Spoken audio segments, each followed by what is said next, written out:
The scorching winds of Keras 9 whipped across the decimated battlefield, carrying fragments of shattered metal and the acrid smell of burnt circuitry. J1's emerald-tinted skin was barely visible beneath layers of tactical armor, now cracked and sparking with dying energy signatures. His breath came in ragged mechanical gasps, each exhale accompanied by a faint electronic wheeze from his bio-augmented lungs. Around him, the massive battlefield looked like a graveyard of technological nightmares. Massive combat walkers lay, toppled like fallen giants, their titanium frames twisted and bent. Plasma scorches painted the rocky terrain in angry streaks of blue and violent purple, evidence of the intense battle that had raged mere hours before. J1's communication implant crackled with the final transmission from his command ship. Tactical Unit Omega-7 extraction denied. Survival probability 0.03%. Recommend system shutdown.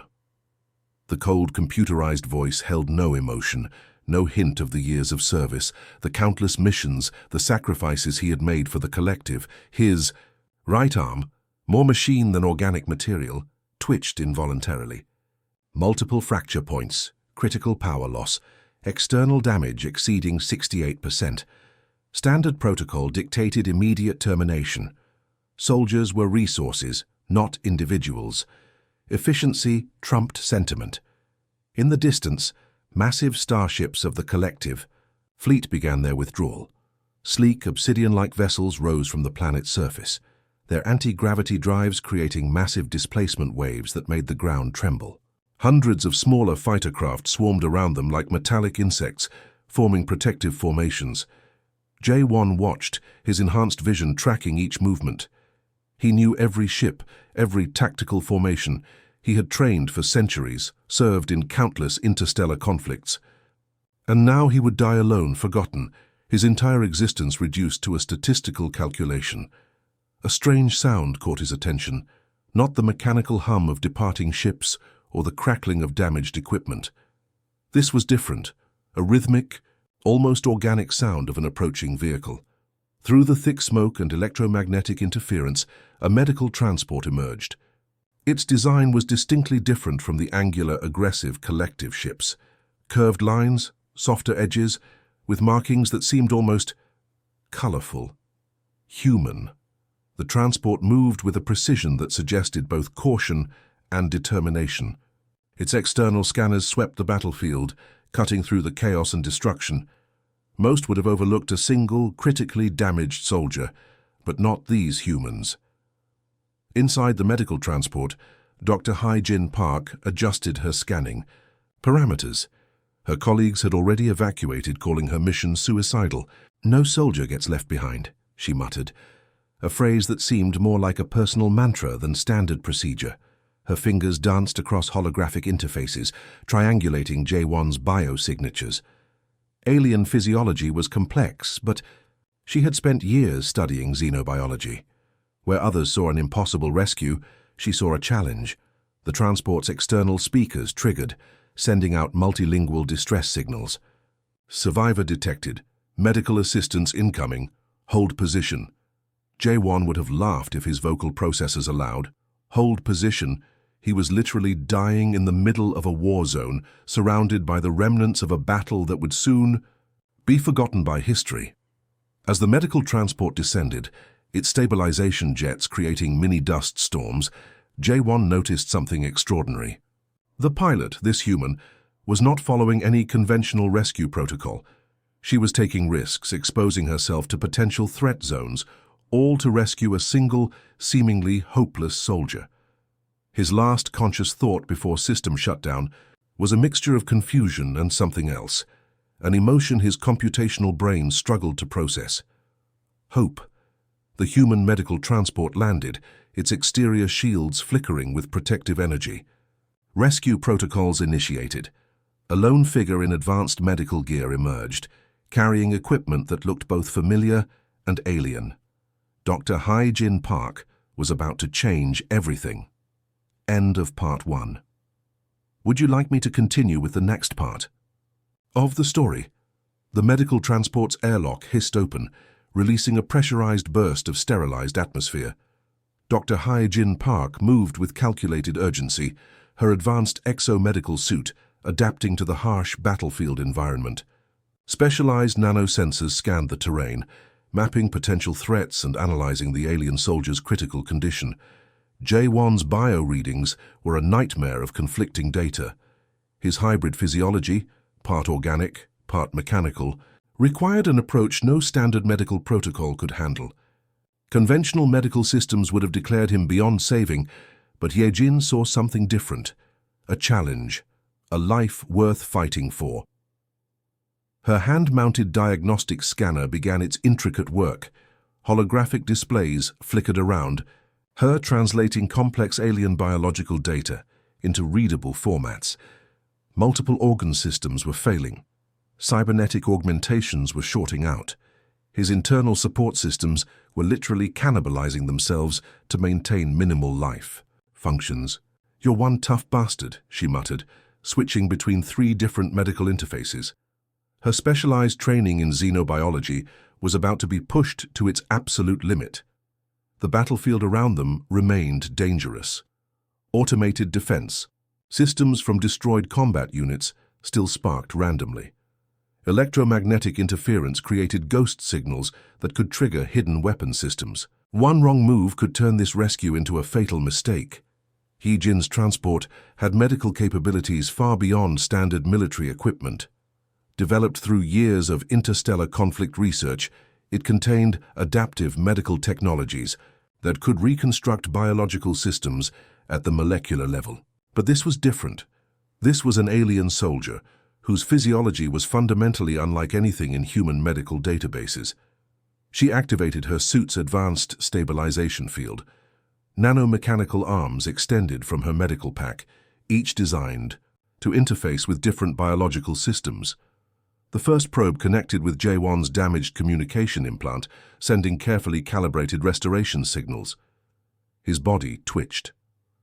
Not a standard muscular response, but a complex interaction between organic tissue and mechanical systems. Most medical professionals would have stepped back. Hyejin leaned closer. "Stay with me," she said, her voice cutting through the battlefields. Ambient noise. The medical interface began its complex work. Synthetic blood replacements, nanomechanical tissue reconstructors, quantum-level cellular stabilizers. Each system worked in perfect synchronization, fighting against the soldier's total system failure. Jae-won's augmented nervous system flickered between conscious and shutdown states. Fragmented memory protocols played like broken video streams. Centuries of battle experiences, mission logs, tactical information. But beneath the technical data, something more profound existed. Memories of purpose, of survival. Hyejin worked for hours. Her transport's medical systems consumed massive amounts of energy, pushing technological boundaries. Standard rescue protocols would have been abandoned long ago. But she saw more than just a soldier. She saw a life. External sensors warned of approaching potential threats, scattered combat drones, automated defense systems. The battlefield remained active, dangerous. Her transport's defensive systems remained at maximum alert, creating a protective bubble around their location. As complex medical nanomachines worked their intricate reconstruction, something unexpected happened. Jae-won's damaged communication implant began transmitting a weak signal, not a standard distress call, something more personal, survival, not calculated, the fragmented transmission suggested. Hyejin smiled. "We'll see about that." Her hands moved with surgical precision, bridging the gap between human medical innovation and alien biological complexity. Each moment was a battle against impossible odds. The medical systems hummed. Holographic displays danced with complex data streams. Outside, the battlefield remained a testament to destruction. But inside this medical transport, something extraordinary was happening. A life was being rescued. Against all calculations, against all expectations, Jae-won's systems began to stabilize, slowly, carefully, impossibly. End of part 2. Would you like me to continue with the next part of the story? Consciousness returned like a distant radio signal, fragments of awareness slowly assembling into coherent thought. Jaewon's first sensation was warmth, a concept entirely foreign to his previous experiences of cold, calculated survival. Medical recovery chambers hummed with soft, rhythmic energy. Holographic displays tracked his recovery, showing complex interaction between biological systems and advanced medical technologies. Hyojin sat nearby, her attention divided between medical monitors and a small holographic projection of what appeared to be medical research documents. "You're awake," she said, not looking up. Her voice carried a matter-of-fact tone that suggested she'd been expecting his return to consciousness. Jaewon's vocal processors took several moments to calibrate. "Survival probability, previously calculated as 0, he managed, his mechanical voice slightly distorted. Hyojin chuckled. A sound. That seemed to confuse the alien's computational systems more than her previous medical interventions. "Calculations aren't everything," she responded, adjusting a medical interface. The medical chamber was unlike any treatment space Jaewon had experienced. Instead of sterile, cold environments typical of collective medical facilities, this space felt alive. Soft ambient lighting, subtle background sounds that mimicked natural environments, small plants in specialized containers, personal artifacts scattered around, photographs, small mechanical trinkets, books with actual physical pages. "Humans are inefficient," Jaewon stated, more as an observation than a criticism. "We prefer the term adaptable," Hyojin replied, pulling up a holographic display showing his recovery progress. Over the next several cycles, something unexpected happened. As Jaewon recovered, Hyojin began sharing stories, not tactical reports or mission logs, but personal narratives. Stories about human medical pioneers, about individuals who had changed entire medical paradigms through compassion and innovative thinking. She told him about doctors who had traveled to remote areas, treating populations with limited resources, about medical researchers who had dedicated entire careers to understanding and helping species completely unlike their own. Each story challenged Jaewon's fundamental understanding of survival and purpose. The collective's philosophy was brutally simple. Individual life was a resource, expendable, replaceable. Efficiency trumped individual experience, but these human stories suggested something revolutionary, that individual life had intrinsic value beyond mathematical calculation. Jaewon's computational systems struggled to process this perspective. His entire existence had been shaped by a civilization that viewed emotions as inefficient computational errors. Yet here was a human who had risked everything to save a single soldier from an entirely different species. Medical nanobots continued their intricate work, rebuilding damaged systems. But something else was happening, a reconstruction more profound than mere physical healing. Hyojin's medical approach was equally fascinating. She didn't just treat physical systems, but engaged with Jaewon as an intelligent being. She asked questions, listened to fragmented memory protocols, showed genuine curiosity about his experiences. "Why did your people leave you?" she asked one cycle, her question direct and without judgment. Jaewon's response revealed the cold calculus of his civilization. Tactical inefficiency. Wounded soldiers consume resources without guaranteed return potential. But something in his mechanical voice suggested this explanation no longer felt completely satisfactory, even to him. The medical chamber became more than a recovery space.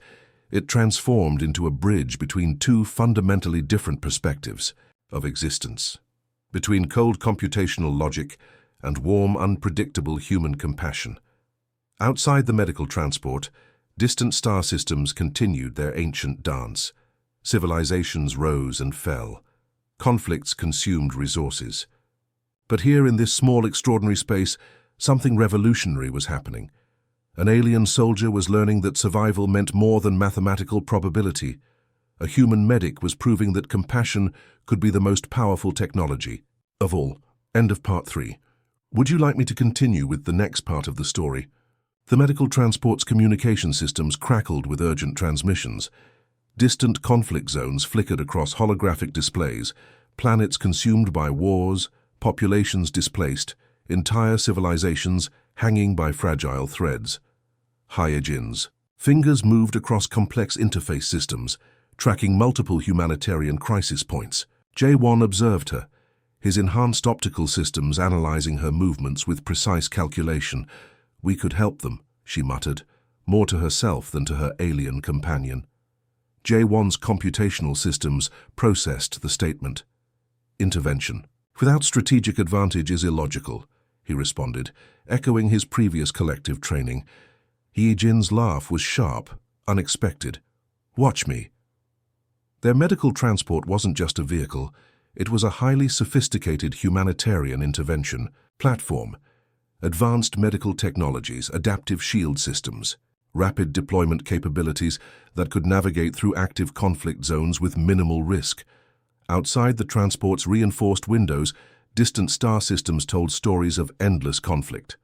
Refugee migration routes, planetary evacuation zones, regions devastated by technological warfare that consumed resources faster than they could be regenerated. J1's damaged communication implant suddenly received an encrypted transmission from his previous collective command. "Soldier J1, return coordinates provided. Immediate system reintegration required." The message was a command, a recall to a system that had abandoned him moments before his potential death. Hyejin intercepted the transmission, her own systems, creating a complex firewall that masked their current location. "They want you back as a resource, not as a living being." Her words carried a weight that transcended simple communication, a profound understanding of individual value that his entire civilization had systematically eliminated. The transport's medical bay transformed. Advanced holographic systems began mapping potential intervention zones, regions where traditional military and diplomatic channels had failed, places where conventional rescue missions were deemed too risky or economically unviable. "We're going to save people," Hyejin explained, her voice carrying a determination that felt almost physical. J1 systems ran complex probability calculations, risk assessments, potential survival scenarios, but for the first time, these calculations included variables he had never considered before: human compassion, individual potential, the immeasurable value of a single life. Their first mission came quickly, a remote mining colony on the outer planetary rim of the Andromeda sector.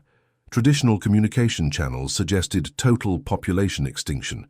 Most rescue organizations had already declared the mission impossible. Hyejin's transport moved differently from military vessels. No aggressive weapon systems, no attack protocols, just advanced medical technologies and adaptive intervention. "Capabilities, we don't fight," she explained. "We protect, we heal." The transport's quantum drive engaged, creating complex spatial temporal corridors that allowed near-instantaneous travel. Traditional faster-than-light systems consumed massive energy. Their transport used revolutionary human-developed technologies that minimized resource expenditure. As they approached the mining colony, J1's enhanced scanning systems revealed a landscape of total devastation. Automated mining platforms destroyed, habitat zones compromised, survivors trapped in rapidly deteriorating environmental conditions. Survival probability, 12.7%, his systems calculated. Hyejin's response was immediate. "Then we'll save that 12.7%. The transport's medical intervention systems began their complex work. Adaptive shield technologies, nanomedical reconstruction protocols, emergency life support systems that could stabilize multiple biological configurations simultaneously. J1 realized something profound was happening. He was no longer a soldier following predetermined protocols. He was becoming something else, something more, a protector. End of Part 4. Would you like me to continue with the next part of the story?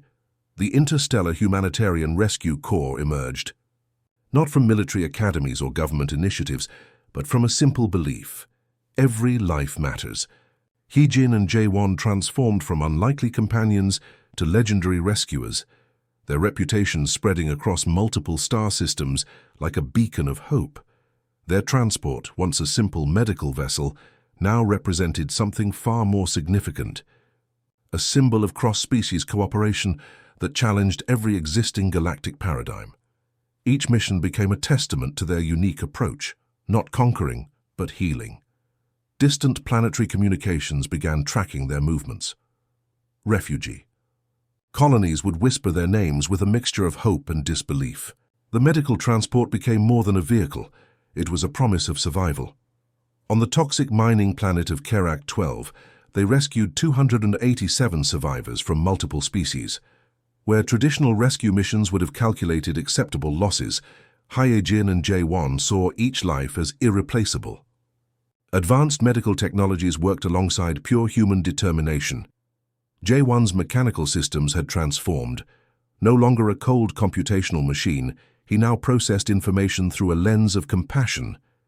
His tactical training became a tool for protection rather than destruction. Each rescued life recalibrated his understanding of existence. "We are not just saving bodies," Hyejin would explain during their training sessions with new recruits.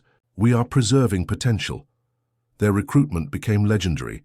Abandoned soldiers, wounded survivors, individuals from countless species who had been deemed non-viable by their original civilizations. The Rescue Corps became a sanctuary for those society had forgotten.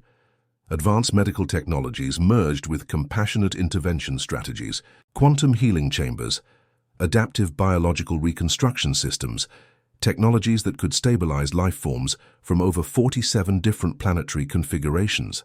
The collective, Jae-won's original military command, watched with a mixture of confusion and emerging respect. Their most efficient soldier had become something they couldn't comprehend, a humanitarian. During one critical mission on the radiation-devastated planet of Nexus 9, they rescued an entire generation of children from multiple species, survivors of a conflict that had consumed their entire civilization. Where others saw destruction, Hyejin and Jae-won saw hope. Their transport's medical systems could do more than heal physical wounds. They could reconstruct hope, rebuild trust, create possibilities where none seemed to exist. Recruitment videos showed something unprecedented, not military propaganda, but genuine stories of survival, personal narratives that transformed from individual experiences into collective hope.